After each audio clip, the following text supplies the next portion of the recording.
America जिसने ये कहा कि नाटो में हर हाल में यूक्रेन शामिल होगा, व्हाइट हाउस से ऐसे ही चले गए बिना खाना पीना खाए।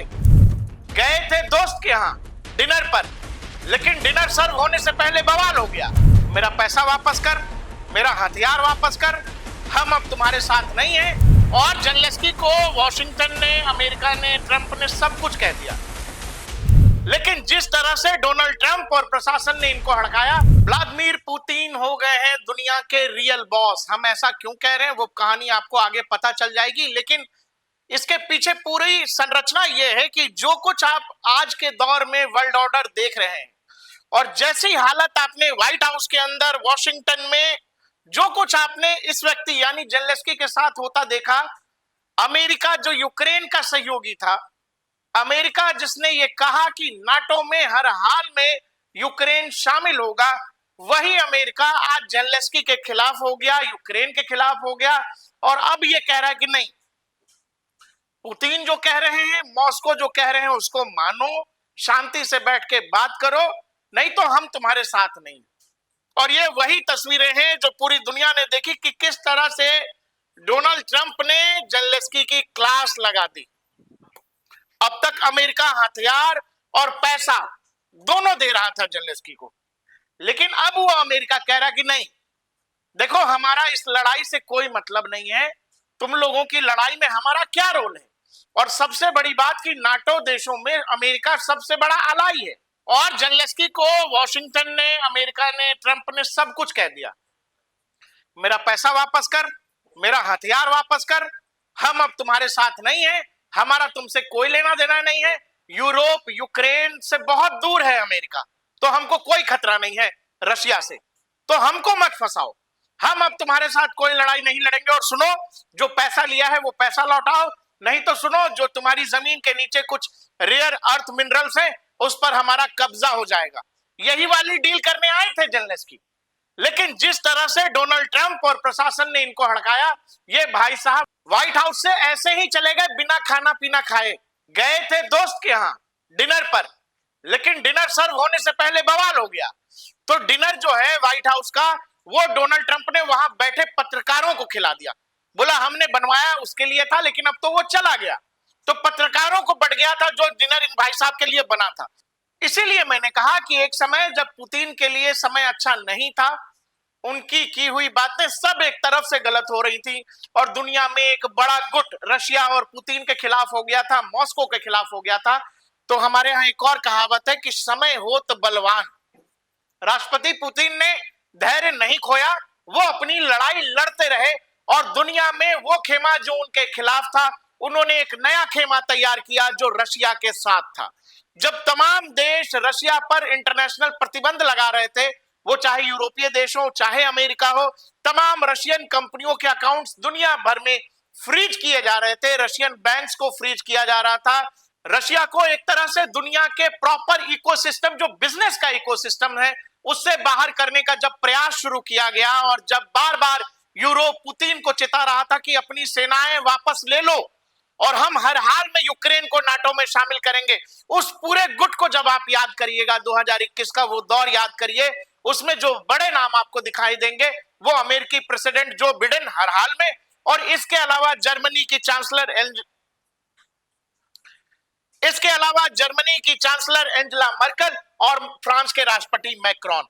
यूरोप का एक गुट और अमेरिका समर्थित गुट पूरा का पूरा रशिया के विरोध में खड़ा हो गया। और पूरी कहानी ये थी दरअसल राष्ट्रपति पुतिन को इस युद्ध में फंसाने की, कि कैसे भी रशिया को एक बड़े युद्ध में फंसाया जाए, यूरोपीय लोगों को यह डर दिखाया जाए कि अगर रशिया को अभी नहीं रोका गया तो वो यूक्रेन को अपने कब्जे में ले लेगा, जिसका मतलब है कि रशिया ठीक यूरोप को टच कर जाएगा अगर बॉर्डर के लिहाज से देखेंगे तो, और फिर वहां खतरा यूरोपीय देशों को होने लगेगा। जबकि राष्ट्रपति पुतिन ने ऐसा कभी कुछ नहीं कहा। और वो दौर याद करिए कि कितना ज्यादा दबाव मॉस्को पर बढ़ाया जाने लगा था, जिस दौरान रोज सुबह उठने के बाद आपको दुनिया के अखबारों में, देश के अखबारों में यह पढ़ने को मिलता था कि आज फलाने देश ने फलाना तरह का प्रतिबंध मॉस्को पर लगा दिया। कभी बिजनेस पर, कभी डिफेंस की फैक्ट्री पर। दुनिया भर में रूसी इकोनॉमी को समझने जानने वाले लोग अच्छी तरह से समझते हैं कि रशिया किस चीज पर सरवाइव करता है, उसमें बहुत बड़ा हिस्सा जो है उसके हथियार उद्योग का है। उन पर तरह तरह के प्रतिबंध लाद दिए गए। जितने रशियन एसेट्स थे यूरोप के अंदर, उन सबको फ्रीज कर दिया गया। कुछ लोग तो इस बात की वकालत करने लगे, ये जितना भी रशियन धन दौलत है इन सबको यूक्रेन को दे दिया जाए। जब ये पूरा का पूरा मामला बढ़ रहा था और एक तरह से प्रतिबंधों का खेल खेला जाने लगा था, तब रशिया ने कुछ शर्तें दी थी। रशिया ने युद्ध शुरू करने से पहले भी कहा था कि देखो, यूरोप से हमारी कुछ मांगे हैं। मांगे ये कि ये जो जिद आप ठाने बैठे हैं कि हम नाटो में शामिल करेंगे यूक्रेन को, इस जिद को छोड़ दीजिए, हमारी सेनाएं पीछे हट जाएंगी। लेकिन उस समय के नाटो देश और नाटो के जो प्रेसिडेंट थे, उन्होंने कहा कि नहीं, रशिया की कोई बात नहीं मानी जाएगी, रशिया की किसी बात पर कोई गौर नहीं किया जाएगा। और फिर वो युद्ध शुरू हो जाता है, जिस युद्ध की कहानी दुनिया ने पिछले 3 सालों में देखी है। और आज जो मौजूदा तस्वीर है यूक्रेन की, मैंने पहले भी कहा है, फिर कह रहा हूं, जिस तरह का इंफ्रास्ट्रक्चर वहां पर था यूक्रेन में, यूरोपीय स्टैंडर्ड का, अब वैसा यूक्रेन बनने में कम से कम 100 साल लगेगा। और अब जब आप वो पूरा दौर याद करते हैं और 3 साल का समय निकालते हैं जो रशिया ने बेहद मुश्किल से गुजारा है, तमाम प्रतिबंधों के बावजूद रशिया सरवाइव कर गया।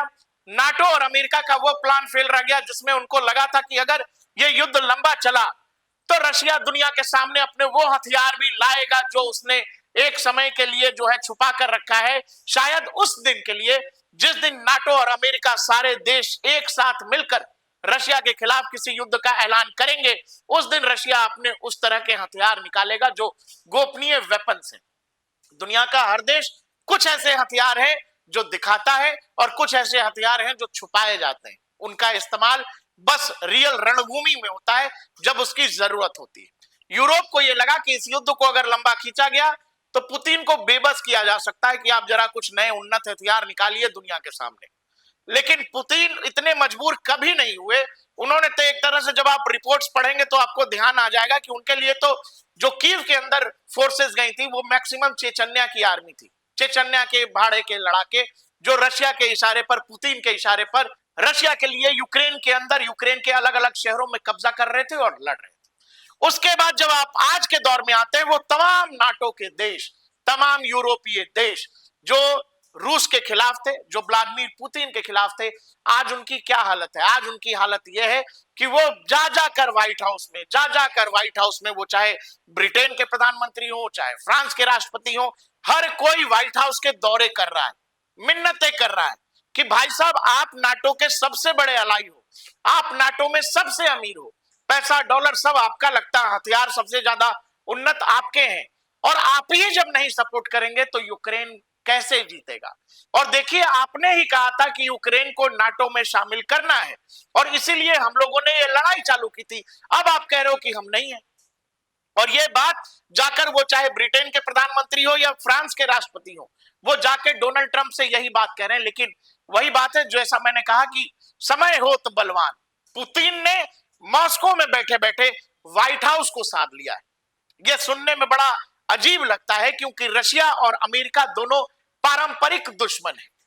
पेंटागन सालों से इसी बात की तैयारी करता रहा है कि रशिया को कैसे बर्बाद किया जाए, रशिया को कैसे तबाह किया जाए। हर रशिया का वो चीज उसके लिए, वो चाहे हथियार के तौर पर हो, वो चाहे इकोनॉमी के लिहाज से हो, यही व्यवस्था में लगे रहे पेंटागन के लोग कि रशिया का इलाज कैसे होगा। लेकिन वही रशिया, व्लादिमीर पुतिन जो केजीबी के एजेंट रहे, दुनिया के वर्ल्ड ऑर्डर को बदलने जा रहे हैं। और ये बहुत चीज अचंभित कर रही है दुनिया के लोगों को, जो लोग डिप्लोमेसी देखते, पढ़ते, समझते हैं, रक्षा क्षेत्र की थोड़ी बहुत जानकारी रखते हैं। उनके लिए आज के समय में ये वाली जो डिप्लोमेसी हो रही है, जहां मॉस्को और व्हाइट हाउस दोनों एक ही तरह की भाषा बोल रहे हैं, दोनों का लैंग्वेज एकदम सेम है। जब आप राष्ट्रपति ट्रंप को सुनेंगे तो आपको लगेगा कि ये तो पुतिन से ज्यादा प्रो रशिया साउंड कर रहे हैं, और जब आप रशियन प्रेसिडेंट को सुनेंगे तो आपको समझ आएगा कि ये तो बिल्कुल व्हाइट हाउस की भाषा बोल रहे हैं, ट्रंप की भाषा बोल रहे हैं।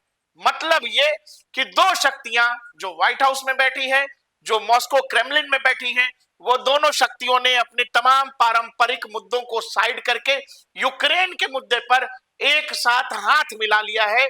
और इन दो महाशक्तियों ने जब हाथ मिलाया तो फिर इसमें ब्रिटेन का कोई काम नहीं है, इन भाई साहब का कोई काम नहीं है। और जेलेंस्की की हालत तो खैर दुनिया ने देखी ही। बार बार संदेश दिया गया सीधा। ट्रंप ने पूछा कि ब्रिटेन के प्रधानमंत्री से, ये बताओ हमारे बिना सामना कर लोगे क्या रशिया का? प्रेस कॉन्फ्रेंस में पूछ लिया सीधा। बाकी जो प्रेस कॉन्फ्रेंस में जेलेंस्की के साथ हुआ वो तो दुनिया ने देखा। इसके अलावा मैक्रोन को स्टील के चेयर पे बिठा दिया बगल में, बोला चलो इधर बैठो। हर तरह की वो मैसेजिंग इस डिप्लोमेसी में की गई जो नाटो के देशों को यह बताने के लिए व्हाइट हाउस ने किया कि अब हमको तुम्हारी जरूरत नहीं है। नाटो की जरूरत यूरोपीय देशों की है और नाटो को अमेरिका की जरूरत है, अमेरिका को नाटो की जरूरत नहीं है। वो बार बार सीधा कहते हैं कि भाई तुम ये बताओ, तुम लोग हमको कहते हो कि हम नाटो वाले हैं, हम नाटो वाले हैं। ट्रंप बार बार यूरोपीय देशों को यही कहते हैं कि तुम लोग कहते हो कि हम नाटो वाले हैं, नाटो एक दूसरे की सुरक्षा के लिए, लेकिन अमेरिका को सुरक्षा की तो कोई जरूरत ही नहीं है। ये रहा रशिया, ये रहा यूक्रेन, ये जर्मनी, ये ब्रिटेन, ये फ्रांस, तो बॉर्डर तो तुम लोगों के मिले हुए हैं। हमारा अमेरिका तो यहां है, बीच में एक ब्लू ओशन है। तो हमको रशिया से कोई खतरा नहीं है भाई, खतरा तुम लोगों को है। और इसीलिए तुमको समझना है ये लड़ाई अगर तुम्हारी है तो तुम लड़ो। इवन तो एलन मस्क ने यहां तक कह दिया कि अमेरिका को नाटो की कोई जरूरत नहीं है, अमेरिका को नाटो से बाहर आ जाना चाहिए।